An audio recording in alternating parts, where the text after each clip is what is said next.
This is a story of a girl who believed she had found the perfect boyfriend, someone caring, loving, and protective. But behind that perfect image was a man who was slowly controlling her life, and when she finally tried to escape, it cost her everything. This incident took place on March 22nd, 2020, in Denver, Colorado, United States. Sophia Mitchell was 26 years old. She worked as a marketing executive in a growing company in downtown Denver. She was independent, confident, and known for her positive personality. Friends described her as someone who always saw the good in people. Sophia had been single for almost a year. After a difficult breakup, she had focused on her career and rebuilding her life.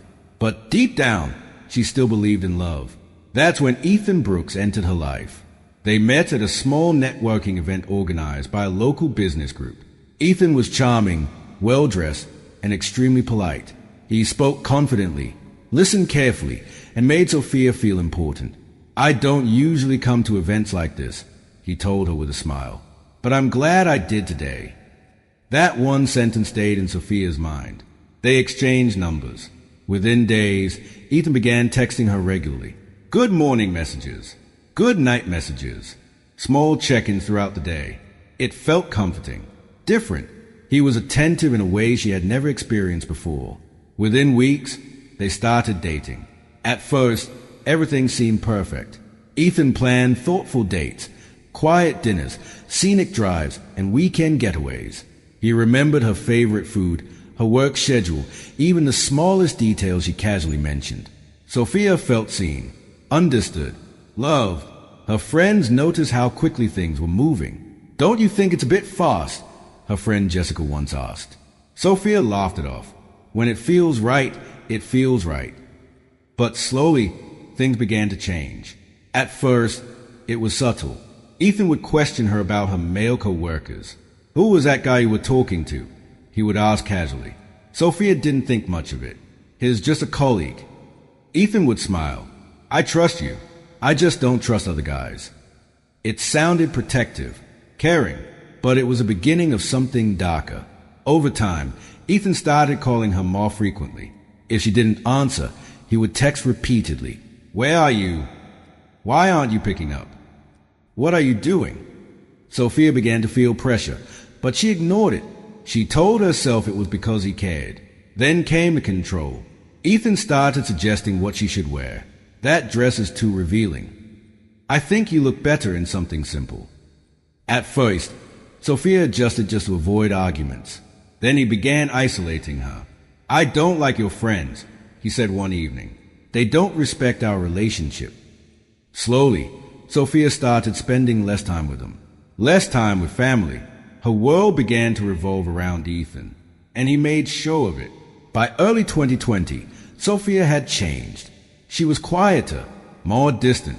Her friends noticed, but every time they asked, she defended him. He's just protective.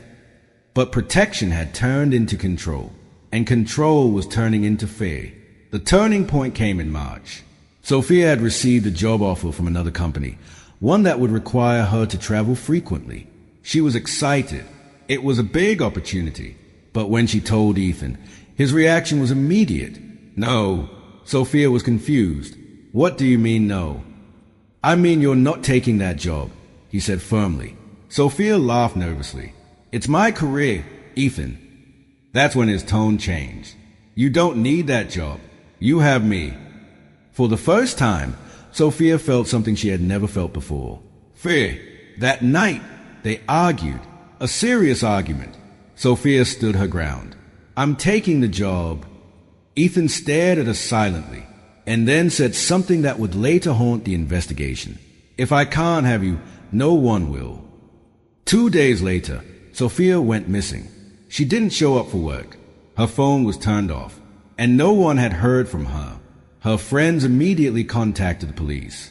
Given the sudden disappearance in Ethan's behavior, he became the primary person of interest.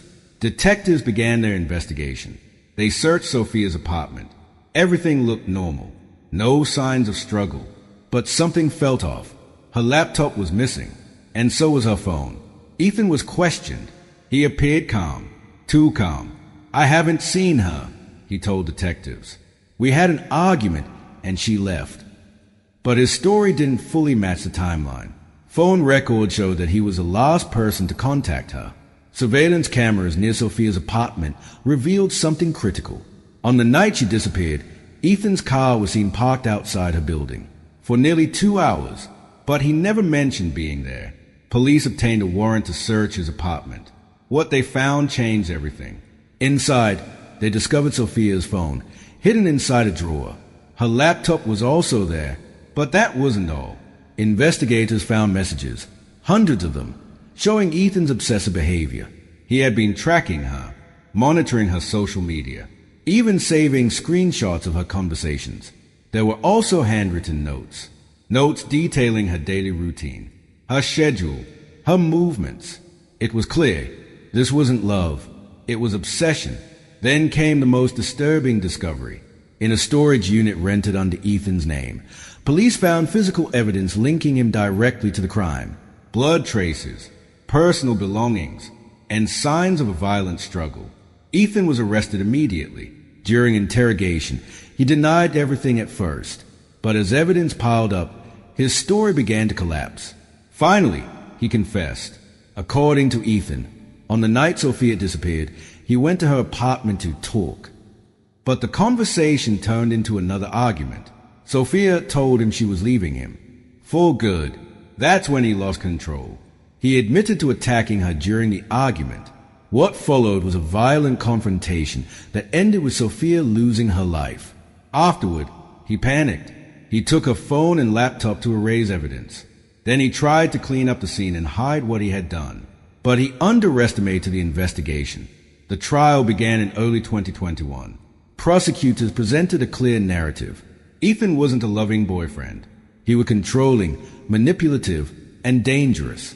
They showed how he isolated Sophia, controlled her life, and ultimately couldn't accept losing her. The defense argued that it was a crime of passion, that Ethan didn't plan it, that it was a moment of emotional breakdown. But the evidence told a different story. The surveillance footage, the hidden devices, the obsessive notes. This wasn't sudden. It was escalating behavior that led to a deadly outcome. Sophia's family sat in the courtroom every day, listening, watching, holding on to memories of who she was. A bright, independent woman whose life was taken too soon. After weeks of testimony, the jury reached a verdict. Ethan Brooks was found guilty of second-degree murder, unlawful confinement, and evidence tampering. The judge described his actions as a clear pattern of coercive control that ended in irreversible violence. He was sentenced to life in prison. As the sentence was announced, the courtroom fell silent. There was no reaction from Ethan, but Sophia's family held each other, tears streaming down their faces. Justice had been served, but their loss remained.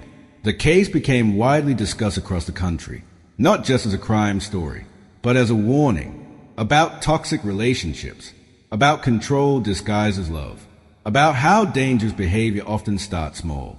A question, a suggestion, a little control, and then it grows. Sophia Mitchell believed she had found the perfect boyfriend, someone who cared deeply, someone who loved her. But behind that illusion was a man who saw her not as a partner, but as something to control. And when she tried to take her life back, he took it away completely. Sometimes the most dangerous people don't look dangerous at all.